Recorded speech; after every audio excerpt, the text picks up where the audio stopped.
Bonjour, I'm Pascal Monmoine, and I died.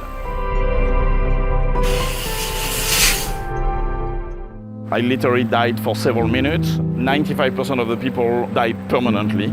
Every time you worry about death, switch your worry to, am I making this day a beautiful day? The pain doesn't have to stop you. Everything is so amazingly magical. And if you fill up your heart with that, you will start to worry much less about dying. And it will be very peaceful, very serene, just like it was for me. That's what my baby got me. It's a heart. It's from UNC. How cute is that? She got me that to remind me to be grateful for the half of my heart that's still left.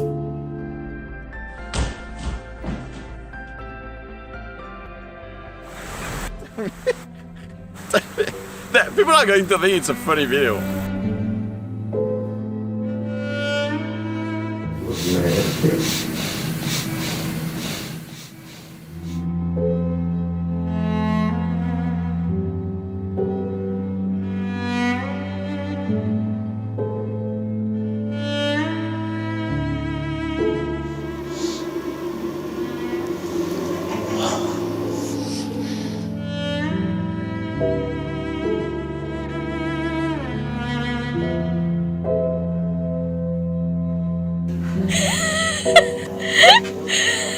I disconnected some of them.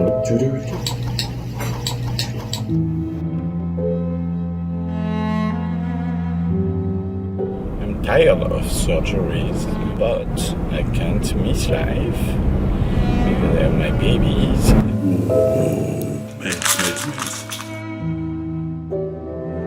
You know what to do? When you let it go. Funny, yes. Well, that's good though, because then you can see your progress. Because it will get better.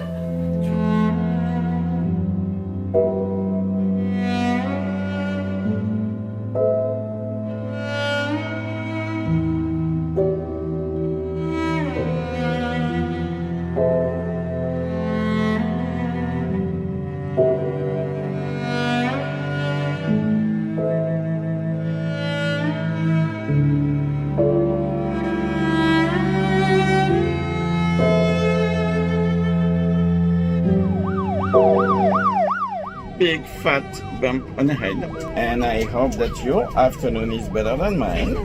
I love you guys. It might be a little bit bigger. I'm pretty, let me think, what is the word? Fucked up. All the people I met in cardiac rehab and from the PTSD group describe way different symptoms depending on gender. To go back to the story, so that night I'm at the theater and I'm feeling weird, just weird, like weak, like marshmallow-like. And then I switch to a different theater because I'm wondering, is it because the movie is very action-packed and maybe I'm getting dizzy from it or something? So I walk into a different theater. And actually it's funny because within 2 seconds, I have 2 security guards coming in and going, "Sir, you have to come with us." And so they go, "Well, somebody was worried about you because you have a backpack. In the backpack, I have my candy, my French pastries, all the good stuff, nothing dangerous, or at least, not for other people." So long story short, of course, they let me go. And I go back home. Everything feels unstable. Everything feels not normal. But around midnight, I'm like, okay, I'm going to take a sleeping pill, and then I'll feel better in the morning. And so I didn't take the sleeping pill. But around 1 a.m., I call 911, which I've never done in my life for myself. I unlock the front door at my house, and then that's the last thing I remember.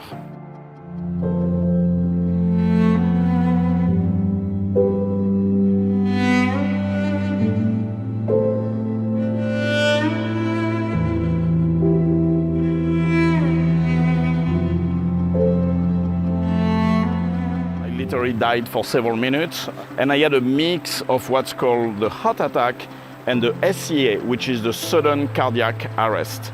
And those two things are different. People mistake them for each other. And usually on the sudden cardiac arrest, 95% of the people die permanently. I remembered vividly, everything felt sterile. Sterile would be the best way to describe it. All the worries I had instantly disappeared. They melted away, which was such a strange feeling. There is no timeline anymore, no tomorrow, no yesterday, no how can I fix this, how can I feel better about that, how can I do this. All the colors are gone, all the sounds are gone. It's a very peaceful place, very, very serene. And before I was very afraid to die, now I'm not afraid to die again at all. The only thing, of course, I will miss like crazy are my two babies, Jamie and Stephanie, who are the big, big loves of my life and the main meaning of my life. That beautiful planet and a very dear friends, that I will miss like crazy. And all the joy of this life. Thank you.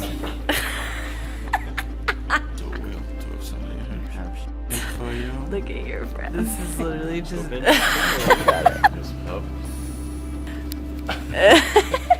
I was supposed to have a great midday date with Leah, my amazing girlfriend of back then, at noon. And then when she arrived at noon, she sees the door open, she sees stuff everywhere all over the house, which is probably EMS having to rush. They had to defibrillate me. I had seizures, sudden cardiac arrest, and heart attack all together.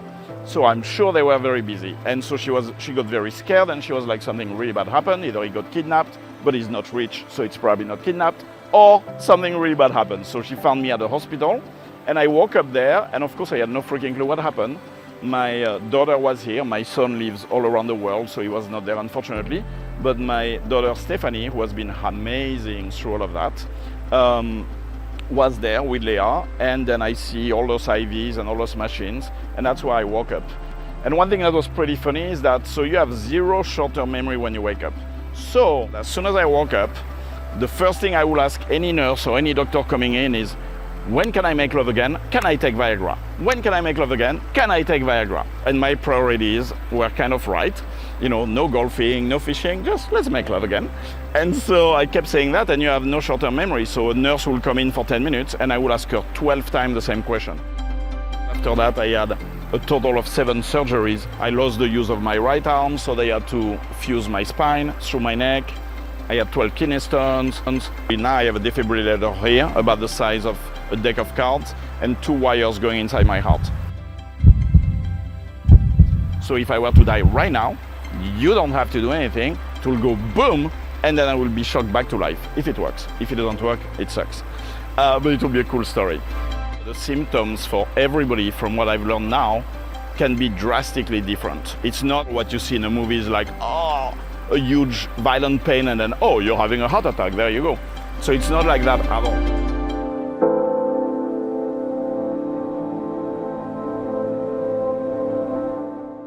I had a full physical a month or 2 before, where everything was fine. I had an EKG maybe 2-3 weeks before, so EKG was fine. And I was swimming, I was very active, I was swimming 120 laps twice a week. So I really had nothing where they would go like, oh my gosh, you're such a candidate for a heart attack. And I kept hearing from my doctor, you're the people we are scared for. You're not overweight, you're not diabetic. Nobody died of a heart attack in your family. I was so incredibly lucky that I was at home. If everything had happened when I was walking Jordan Lake, you know, the beavers on that day will have French cuisine for dinner. And, you know, and they will be very happy. They will be like, that tastes like French.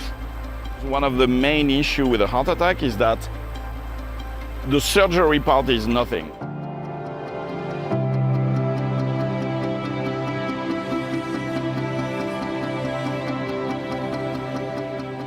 So half of my physical heart is gone, like 40% is scar tissue forever, because that's what died when I was dead for several minutes.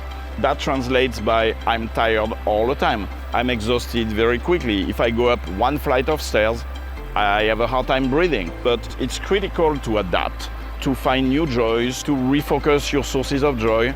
Focus only on making this day a really freaking beautiful day. And I find tremendous happiness and joy and elation in a million things. Like this spot where we are shooting today, it's a tiny, cute little spot with water and butterflies and trees and the sun and the sky and everything. And it's insane elation and joy and wonderment. And I will say, every time you worry about death, switch your worry to, am I making this day a beautiful day? Even if you have pain, I have so many sources of pain in my body every single day, from the neck to the back to the kidney stones to so many things that hurt in my body. And I have 26 screws in my face.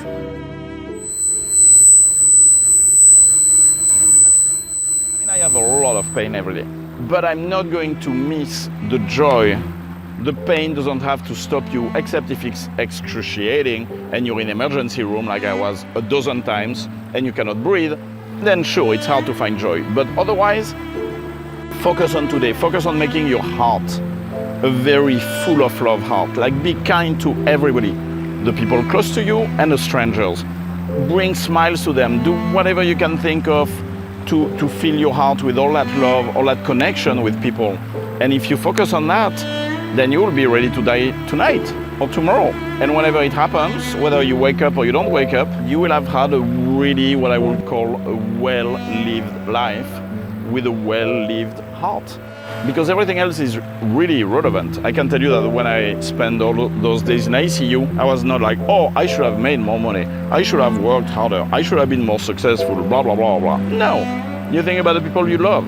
Your kids, your friends, your parents. You think about the experiences, the feeling, the emotions you shared with them, the emotions you shared with the planet. That's what you think of. So just increase as much as you can of that. Tell your kids you love them 12 times a day. You know, show them you love them. Same to your spouse or your companion or your partner. Same to your friends. And then your heart, your physical heart will die somewhere, but your emotional heart will never die. And I can be in pain like I am right now, but I'm not going to miss this moment. You can let the pain take over your whole day, but I don't want to miss those beautiful leaves flying by on the water there, or the greenery, or, you know, anything that's happening right now. It's full of shadows and colors and light and sounds, and everywhere I go it's the same. You're in a coffee shop, you have life happening everywhere.